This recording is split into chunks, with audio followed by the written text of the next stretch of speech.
Welcome back to some more geometry. Today we are talking about angles of a triangle. So let's look at, there's two main theorems that will kind of drive today's lesson. Let's start with the first one. Pretty simple. The sum of the measure of the angles of a triangle is 180. So that means if you add all the inside angles, so all the interior angles, and we're being specific, I'm specifically saying interior for a reason. So all the interior angles of a triangle are added up, they will always equal 180, regardless of how the triangle looks, whether it's a right triangle, an obtuse triangle, or an acute triangle. All the angles will always add up to be 180 degrees. All right, so that kind of helped drive this test. And we'll do an example over here down the bottom. And the other theorem that's driving this is the exterior angle theorem. So let's break this down first. So let's talk about what exterior angles are. So exterior angles happen when you extend the side of a shape, forming these outside angles. So whether it's that one, whether we extend this way or we extend it down, it really doesn't matter. We'll call this 4. We'll call this angle 5 over here. We'll call this angle 6. Okay. These exterior angles happen when the sides are extended. Now the remote interior angles, actually I'm going to go ahead and color code this. We'll say this is red, angle 6, and this is green, angle 5. So it kind of makes sense here. All right, so the remote interior angles are the two angles that are the furthest away from the exterior angles.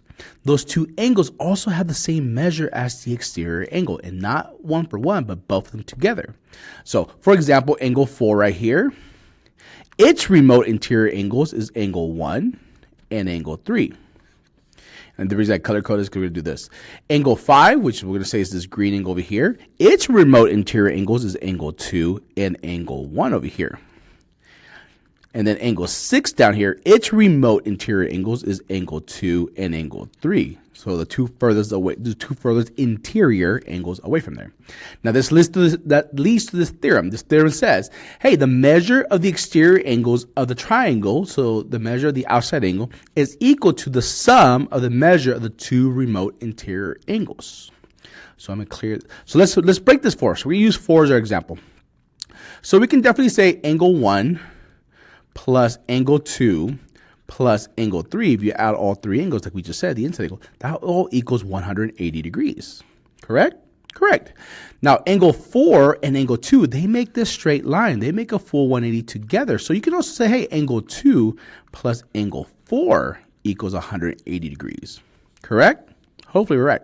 So we're going to substitute that right there and say, hey, angle 1 plus angle 2 plus angle 3 equals angle 2 plus angle 4 by substitution, because we just, since they both equal 180, we substituted the 2 and 4 up here.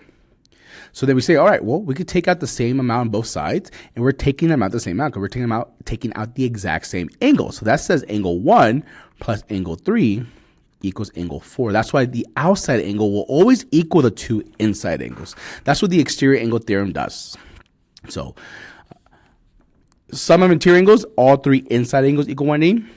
The exterior angle theorem, the two remote angles, so two furthest angles, inside angles, equal the one outside angle. Okay? Now, these corollaries that we're going to talk about, they're kind of like add-ons to a theorem. So like, it's like saying, hey, this theorem is true, then this is also true. So, like we said, the triangle angle sum theorem says the three inside angles equal 180, right? So that being said, if you have a right triangle, the two acute angle, the two smaller ones, they're also complementary. So you don't have to know what one of them are, but you know that these two together will make 90. And then you happen to find one, you can just subtract that from 90 to get the other one. It's also true that you can never have more than one right angle, and you can never have more than one obtuse angle. If you did, then you would not be dealing with a triangle. Okay, you'll be dealing with a completely different shape. So let's look at these examples to kind of help us practice these. All right, so here we're looking for angle 1, 2, 3, 4, and 5.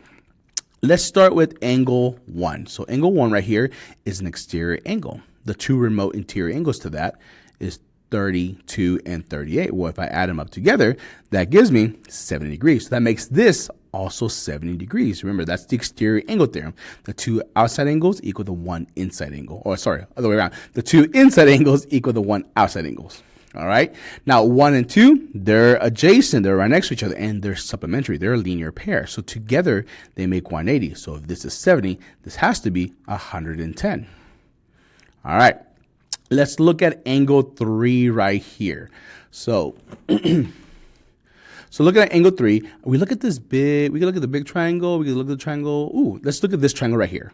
We say, all right, well, we only got one angle right here, 64. Well, vertical angles is still true. This is also 70 degrees right there. So now I have two angles. I got 64 and 70. Together, that's 134.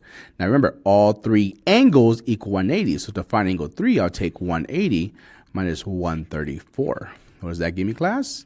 Yeah, that gives me 46. 46. All right, so we got 46 right there. All right, so let's look at this. We're trying to find angle 4 right here. Oh, man, angle 4. Well, let's look at this. Angle, let me change colors just because we're starting to get running. 32, 46, and angle 4, they all make 180 as well. They're a linear pair or linear triplets right there. So we can add these two up and say, all right, that's 78 right there.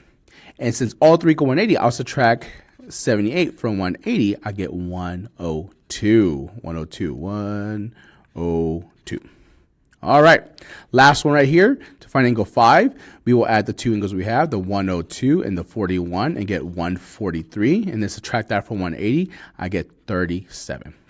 And those are your 5 angles. All right. Now let's work on this next one right here. On this next one, we're looking for the value of x and y, and then ultimately we also want to find the angle x. So let's start with x. So we look at this. This is a right triangle. If that's a right angle over here, this is a right angle as well right there. But these two angles, angle B and angle C, due to this corollary right here where the acute angles are complementary, that means that angle B, x plus 8 plus angle C, 2x minus 2, that equals 90 degrees as well. They're complementary right there. So let's figure that out. Let's put it all together. We got 2x and x, that gives us 3x, 8 minus 2, that gives us positive 6, that equals 90. We then subtract 6.